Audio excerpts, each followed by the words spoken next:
Hi guys, welcome to TFA Files TV. We are back again with the latest gossip. Nyaya dziri kupisa dziri kutenderera pasocial media. Winky D okumbira kaakwa zvako kuna seWicknell kana mari achiti iye usamboda kuvabvisa pachigaro vanokupa mabhutsu hobo fanike seWicknell. So handizivi kunoti kudini, ndachikumbira kuti munzwe freestyle yacho asi vanhu vadedzera kuti aiwa Winky D adzoka zvekare kuZanu PF ari kukumbira akwa. Handizivi kunoti kudini, tangai manzwa freestyle yacho.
I said tonight I'm taking you back. So I want you to work with me. I'm going back some 15 years ago. Where's that vision? Alright?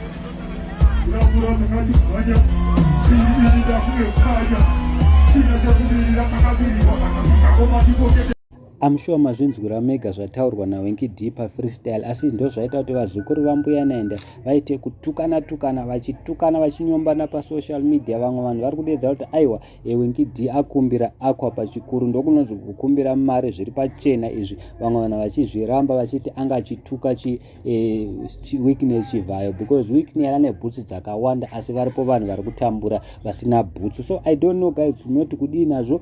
Aripo mumwe munhu auya akati iro rinonzi DC, mumwe munhu akati saka gafa rikanzi go and see Victor munofunga hariende here. Mumwe munhu akati ngazviitwe naRicky Fire uone anoswera zuva rese achitukwa kana kuti the whole year achitukwa, asi kana zvikaitwa nagafa vanhu vanodzikama. Mumwe munhu akati akumbira mota pachikuru uyo zviri pachena izvo Wicknell chivhayo huchi hapana asingade chakanaka. Mumwe munhu akati madhisi manyama, you need a 5O level to understand our father. He is not a beggar and a booty licker. Mumwe munhu akati kana achida mota anozvitengera ega. Saka vanhu vamwe vari kuzviramba, vamwe vanhu vari kuzvibvuma. Handizivi zvinoti kudii nazvo, asi nesuwo as a TFA Files kana tikazvitarisisa tinonyatsoona kuti aiwa hana zvake gafa kukumbira mota, anga achingotokonya timu yevarakashi ZANU PF. Handizivi kuti munoti kudii, ndachikokumbira kuti mukomende down below.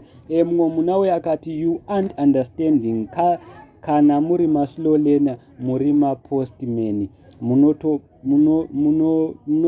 munotozvibata later. Mumwe munhu akati lyrical content yagafa inotoda munhu ane PhD. So ndo nyaya ngatauya nayo guys. Mumwe munhu akati regai aite hanzi regai ati zvinoda 5O level. idhisi iri musataure kwamusina kuswera hamuzive zvataurwa naWinky. Ari kutotaura pachena kuti muri kubira vanhu, muri mbavha dzekupedzisira. Saka tinongoti what are your thoughts on Winky D's freestyle?